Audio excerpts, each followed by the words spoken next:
Apocalipse 5, versículo 2. Diz assim, olha: vi também um anjo forte que proclamava em grande voz: quem é digno de abrir o livro e de lhe desatar os selos?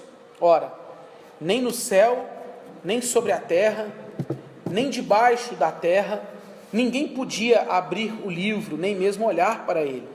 E eu chorava muito, porque ninguém foi achado digno de abrir o livro, nem mesmo de olhar para ele. Todavia, um dos anciãos me disse: não chores, eis que o leão da tribo de Judá, a raiz de Davi, venceu para abrir o livro e os seus 7 selos. Agora vamos para o capítulo 6, versículo 9 e 10. Capítulo 6, versículo 9 e 10. Diz assim, olha: quando ele abriu o 5º selo, vi debaixo do altar as almas daqueles que tinham sido mortos por causa da palavra de Deus e por causa do testemunho que sustentavam. Clamaram em grande voz, dizendo: até quando, ó soberano Senhor, santo e verdadeiro, não julgas, nem vingas o nosso sangue dos que habitam sobre a terra? Agora vamos para o mesmo capítulo 6, versículo 15, 16 e 17. Tá bom? Os reis da terra, os grandes, os comandantes, os ricos, os poderosos, e todo escravo e todo livre se esconderam nas cavernas e nos penhascos dos montes, e disseram aos montes e aos rochedos: caí sobre nós e escondei-nos da face daquele que se assenta no trono e da ira do Cordeiro, porque chegou o grande dia da ira deles. E quem é que pode suster-se? Agora, por último, capítulo 7, versículo 16.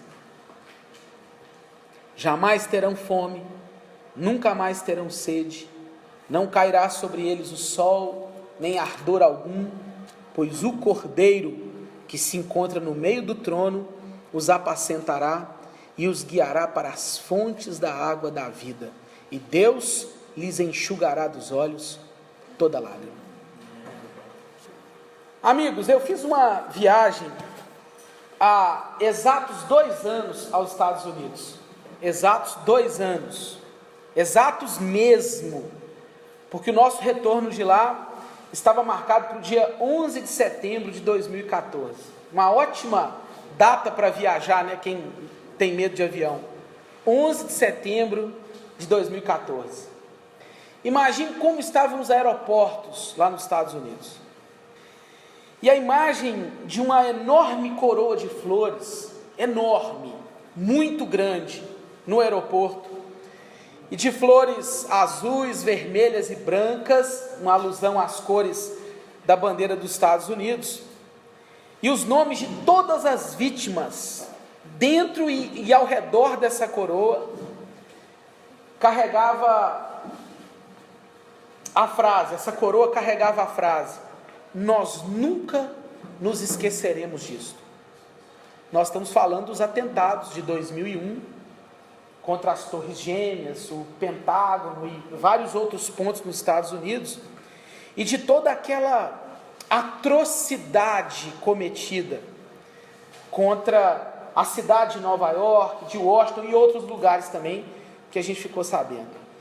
Muito triste, gente, as imagens nos aeroportos, mas mais triste ainda foi uma visita que nós fizemos no memorial do 11 de setembro. Quer ver uma tristeza? Tristeza. E a imagem de 2 valas enormes, revestidas de uma pedra preta, com uma água descendo para um buraco, uma sensação de vazio, e os nomes das pessoas escritos ao redor de 2 valas gigantes, lá no centro lá de Nova York, dava uma impressão assim angustiante para quem quer que estivesse lá. Muito triste. Eu passei por essa experiência e trouxe umas fotos para compartilhar com você. Coloca aí para a gente, analise fazendo favor.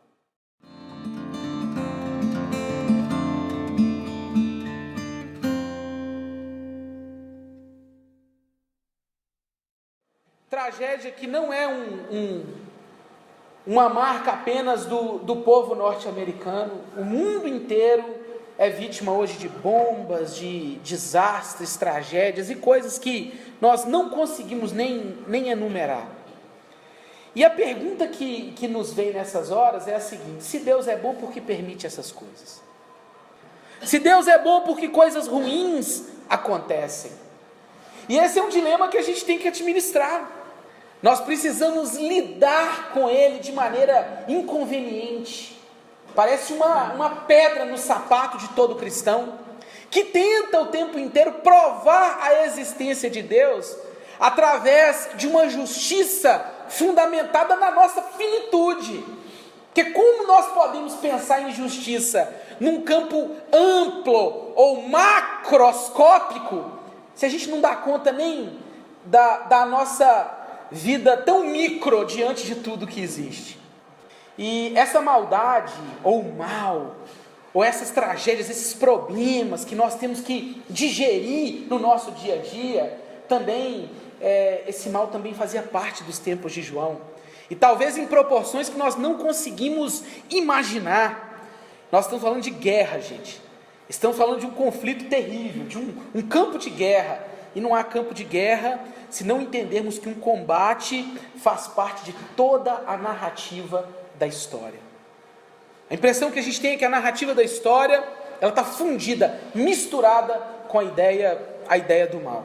E João, estando num lugar privilegiado, como a gente viu no capítulo 4 semana passada, ele tem a oportunidade de ver não apenas o governo de Deus no céu, mas ele também vê o governo de Deus na terra, o reinado dele na terra. Porém, ele precisa lidar com 3 perguntas angustiantes, que foram as que a gente leu no início da mensagem.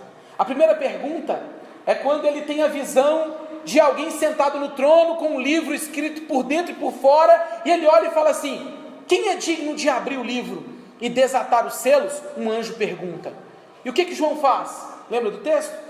Começa a chorar compulsivamente, porque ele olha para o céu, ele olha para a terra, ele olha para debaixo da terra, para o fundo do mar, ele olha para tudo quanto é canto e fala assim: ninguém é digno de abrir o livro e desatar os selos. Era um livro lacrado, talvez um pergaminho fechado, lacrado, colado com 7 selos, e ele estava desesperado, porque aquele conteúdo não seria nem revelado e nem executado se aquele livro não fosse aberto. Ele chorou, e o choro de João, ele aponta algo para nós, porque nos dá uma ideia e nos remete à mesma pergunta que o ser humano faz hoje, diante das dificuldades que vive, diante dos problemas que vive, diante do mesmo conflito filosófico. Qual é o sentido para tudo isso? Qual que é o sentido da vida? Qual que é o sentido dessa história? O mundo está desesperado atrás dessa pergunta. Que é isso? A gente já viu isso quase que como um clichê. Quem sou, onde estou e para onde irei? O conflito da filosofia na alma do homem, do questionamento fundamental do porquê de tudo isso. Que sentido faz essa história? E esse livro, que começou a escrever a história da humanidade desde o primeiro dia até o último dia na consumação final, qual que é o sentido de tudo isso? O choro de João é significativo, sabe por quê? Porque como ele chorou, tanta gente chora hoje, angustiada por não encontrar sentido, significado. Quantas correntes filosóficas não aparecem diariamente diante do homem, tentando justificar um porquê viver. Filósofos e mais filósofos aparecem e falam assim: o sentido da vida está aqui, o sentido da vida está ali.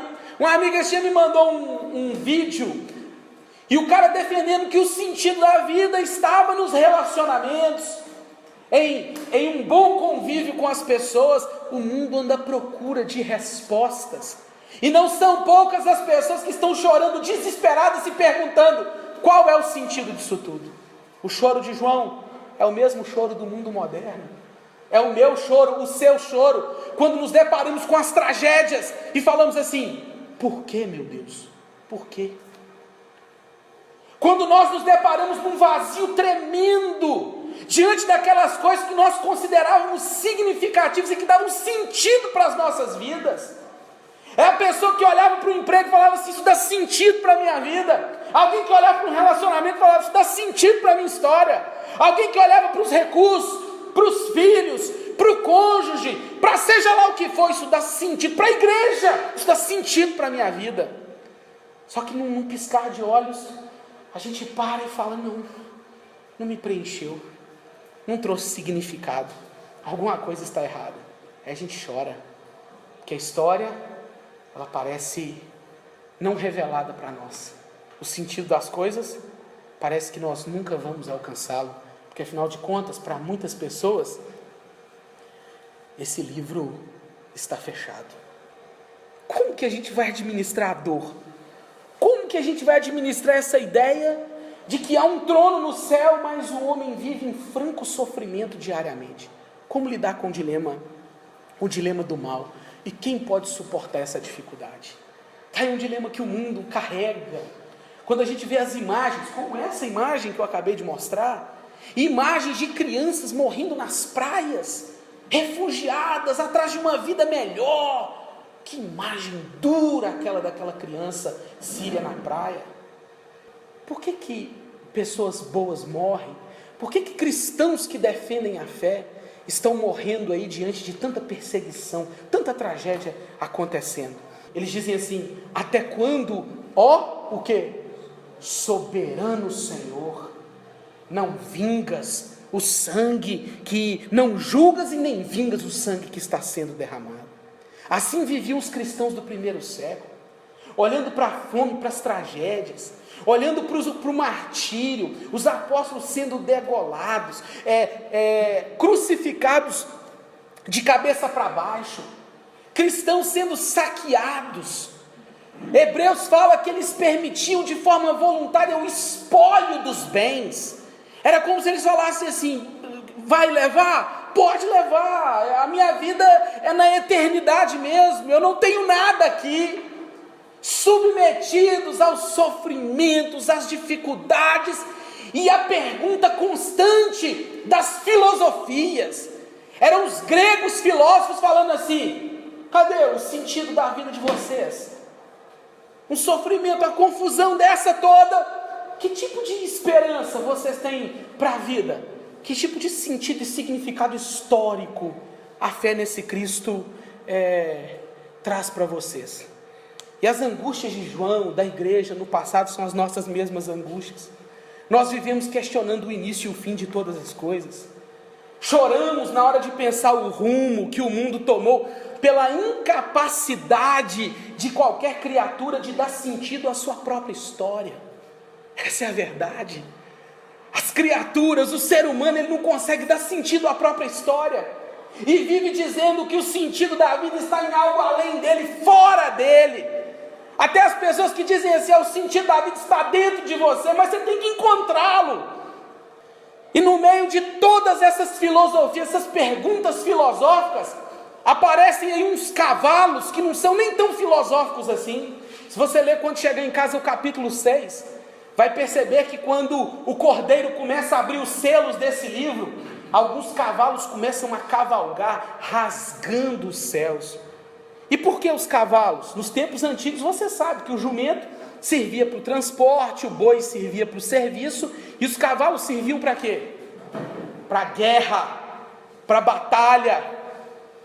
A mensagem e o simbolismo do Apocalipse é esse. Engraçado como as pessoas leem o Apocalipse até hoje como se estivessem no maternal, né? Eu falo isso. Tem gente esperando um cavalo preto desse rasgar o céu aqui, qualquer hora dessa. Vamos ficar vigiando, pastor. E na hora que esse selo abrir, os cavalos vão atravessar o céu. Tem gente que está esperando os 4 cavalos do Apocalipse, os cavalos do Apocalipse, cavalo para cá, cavalo para lá. Meu Deus! João os vê e escreve para a igreja a respeito dessa batalha, essa guerra que não costuma ter piedade, e faz uma descrição poética, simbólica, mas ao mesmo tempo mais apavorante possível. da guerra que o povo de Deus e que o mundo inteiro travaria quando o Cordeiro abrisse os 7 selos. Foi isso que aconteceu. Esses cavalos que nós encontramos no Apocalipse são nada mais, nada menos do que o mal, na sua função social chamada guerra, na sua função ecológica chamada fome, e na sua função biológica, que é a mortandade, que são as doenças, lançando terror sobre todo mundo. É a Bíblia nos ensinando que quando Deus confiasse a Cristo o domínio sobre todas as coisas, o sentido da história, o sentido da vida, e desse a Cristo as chaves, a condição de governar o mundo na sua autoridade, esse sofrimento seria instaurado, o mal apareceria. O pior é quando esse mal se infiltra na sociedade e a maldade parece que passa a ser até desejada, absorvida. O mal está aí. Estava nos tempos de João, está aí agora. Aparece no mal social através dessas guerras terríveis, através da operação da ganância. Se você ler quando chegar em casa, vai ver que o primeiro cavalo, um cavalo vermelho, foi dado a ele uma espada para matar. E o que a gente tem visto por aí? Procura aí o número de quantos cristãos mortos pela perseguição só no ano de 2015. Você vai ficar chocado com as estatísticas. Foi dado ao segundo cavalo, sabe o que? Uma balança. E essa balança dá a ideia desse conflito, um conflito terrível de quê? De ordem ecológica, econômica. É o homem tendo o supérfluo e perdendo o essencial. Hoje as pessoas com aparelhos mais e mais caros, sofisticados, o mundo vivendo, se deleitando no supérfluo. Daqui uns dias a gente vai ter refrigerante, cerveja, suco, vai ter tudo para beber, menos água potável. É o drama desse cavalo preto com uma balança na mão, mostrando que o supérfluo está aí, o essencial talvez nem tanto. E essa realidade de um cavalo amarelo, e que a tradução ideal seria cavalo pálido, da cor da morte. Morte pela mortandade também, pelas doenças. O mal está aí, gente, nas formas da guerra, das injustiças e das doenças, das enfermidades. Sem contar o sangue das pessoas inocentes sendo derramado, em escalas que nós não podemos dimensionar para defender a fé cristã. Como explicar tudo isso? Como nós vamos lidar com toda essa tragédia? Pode ficar tranquilo, você não vai embora. Parece que eu preguei só tragédia, né? Bom, eu fui para a igreja para sair de lá bem, e eu vou sair pior do que eu entrei. Calma. João estaria chorando até hoje, se o ponto de partida de toda a sua compreensão não fosse aquilo que Cristo falou com ele. O que Jesus fez no capítulo 4? Chamou João e disse: sobe para aqui. Somente através da palavra do Senhor, eu já tenho dito isso, que nós podemos conseguir enxergar aquilo que não dá para perceber a olho nu. Dá a ele o discernimento, a capacidade, mesmo diante do caos, ler a boa nova nas entrelinhas de uma história de páginas negras. Essa é a verdadeira ideia. É Jesus chamando João e dizendo: João, para de chorar. E um dos anciãos chega para João e fala assim: para de chorar. Ou por que você está chorando? Não achou alguém para abrir o livro e desatar os selos? O leão de Judá, a raiz de Davi, o Cordeiro de Deus, ele é digno de abrir o livro e desatar-lhe os selos. Um ancião desses 24 que simboliza a verdadeira igreja. E eu quero te fazer um encorajamento aqui agora. Esse livro escrito por dentro e por fora simboliza os decretos, os atos soberanos, já prescritos, determinados, prontos para serem executados daquele que está sentado no trono. E olha que coisa bonita, né? Quem é que fala para João? Não chores, a verdadeira igreja. Nós temos que ouvir o que a verdadeira igreja tem para dizer, gente. Falei sobre os desigrejados esses dias aqui. E a tristeza que nos acomete, é saber que muitas pessoas hoje estão sendo torturadas psicologicamente, sofrendo espiritualmente, sem expectativa nenhuma, numa vida de fé, porque estão mergulhadas nessa falsa igreja que prega a prosperidade, essa falsa igreja que prega a autoajuda.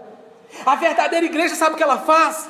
Ela aponta para Cristo, ela declara que a história passa a fazer sentido através de Cristo, por meio da sua vida, morte e ressurreição. Não existe igreja verdadeira que não fale de Cristo o tempo inteiro. Você visita as igrejas, você escuta falar de comportamento, de emoções, de sentimentos, escuta falar tudo, menos Jesus de Nazaré. A verdadeira igreja chama João e fala assim: o que pode parar esse seu choro, João? O que pode dar sentido é o entendimento que sem Cristo nada disso faz sentido. O ancião não fala dele, ele fala do leão de Judá, ele fala da raiz de Davi, ele fala do cordeiro que foi morto. Isso é bonito demais, gente, porque é compreensão de toda a história. Quando nós olhamos para o mundo e falamos assim: qual é o sentido disso tudo? Quem é que vai mostrar para nós a realidade por trás dessa história de páginas negras? A Bíblia diz: eis que o leão de Judá, a raiz de Davi, o cordeiro de Deus, tudo fará sentido se você olhar para aquele que é poderoso para abrir o livro e desatar os selos. João foi convidado para ver a história da humanidade e entender assim: faz sentido. Através de Cristo, do Cordeiro, essa história faz sentido. Toda a glória, todo louvor, toda a honra, todo o poder foi confiado àquele que já venceu. Abriu o livro, desatou os selos, e a todo que olha para ele encontra o consolo de que a história tem sentido. O sentido da história é Cristo. Dá pena das pessoas que vivem por aí desesperadas, tentando encontrar um sentido para as coisas, tentando lidar com o problema do sofrimento, sem saber que Cristo tem o poder de abrir o livro, e Ele é o cavaleiro que saiu com um cavalo branco e um arco na mão. A Bíblia diz: vencendo para vencer. Que são as guerras diante do grande cavaleiro num cavalo branco? O que é a fome? O que é a morte diante de alguém que venceu a morte? Por isso que o mal, quando ele nos constrange, nos angustia, por isso que o nosso choro também pode cessar se o assunto é sentido, propósito, significado histórico. Quantas pessoas não andam perdidas nessa vida, irmãos, sem direção, crentes que algo no nível transcendente governa sobre tudo, mas incapaz de se dobrar diante do verdadeiro Senhor da história. Nada e ninguém nesse mundo guiará o ser humano à sua compreensão sobre o início, o fim e o quê? E o meio, se não for através de Cristo. Seja para a história do universo, para a história da humanidade, dos povos e da sua própria história. O choro pode cessar quando nós ouvimos e vemos o que o Cordeiro fez. Quantos aqui não viveram a vida completamente vazia e sem significado, até que dobraram os joelhos e falaram assim: em Cristo tudo faz sentido? Além disso, diante dos sofrimentos que nos cercam, esses sofrimentos desse campo de guerra terrível, num mundo repleto de injustiças, dramas, tristezas, como tantas que nós conhecemos, nós seguimos firmes, sabendo que o mundo pode estar apodrecendo em conflitos, mas que o Senhor Jesus, montado num cavalo vitorioso, é o primeiro a entrar na guerra. Esse é o nosso Jesus. Nós não podemos fugir do mal, nem tampouco explicá-lo. As pessoas falam com a gente assim: explica aí a origem do mal. Não consigo. Fala aí alguma coisa sobre o mal, Deus e o mal, se Deus existe, porque nós não temos todas as respostas. Mas uma resposta nós temos: a de que Cristo nos mostra na palavra, e João nos revelou de um lugar alto, que o mal, ele é limitado. E ele será vencido um dia, de uma vez por todas. Por isso que a gente continua firme. Por isso que a gente sofre, chora, mas a gente sabe que o mal, limitado como é por Cristo, não pode invadir o santo espaço, sabe do quê? Da nossa fé. A Bíblia diz assim: essa é a verdadeira vitória que vence o mundo, disse o apóstolo João. Qual que é a verdadeira vitória que vence o mundo? A nossa fé. É por isso que a Bíblia diz que o justo viverá pelo quê? É por isso que nesse campo de guerra, onde o mal cavalga de forma pavorosa, a fé é como um escudo, disse Paulo, que nos protege do quê? Dos dardos inflamados do maligno. É por isso que aos hebreus diz assim: ora, a fé é a certeza de coisas que se esperam, a convicção de fatos que não se veem. E no versículo 6 do capítulo 11 ele diz assim: porque sem fé, irmãos, é o quê? É impossível agradar a Deus. Como que vamos lidar com esses sofrimentos todos? Esses cavalos marchando para lá e para cá, no céu desse mundo, imprimindo pavor em todos nós.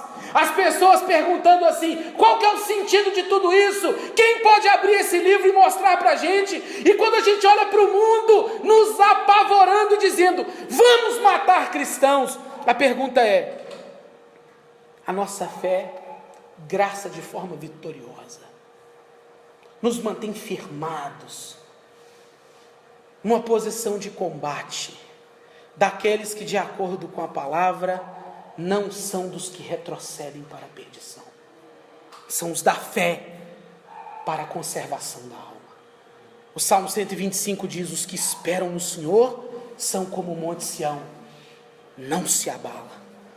Isso não significa que a gente não vai chorar, porque a Bíblia diz que Ele enxugará dos nossos olhos o quê? Toda lágrima. Nós choramos nesse campo de guerra. Em 2 Coríntios, no capítulo 4, Paulo fala assim: perplexos, atribulados, perseguidos, abatidos, entretanto, todo esse mal descrito, todo esse choro em busca de sentido histórico, e todo o sangue dos mártires que clama, nunca poderá calar o cântico daqueles que lavaram as suas vestes no sangue do Cordeiro de Deus. Se você ler, eu fico arrepiado. Capítulo 4, capítulo 7, capítulo 5, termina com cânticos de louvor ao que está sentado no trono e ao Cordeiro. A nossa confiança está em Cristo, irmãos, naquilo que Ele faz com a história, naquilo que Ele faz com o mal e naquilo que Ele faz com os seus escolhidos.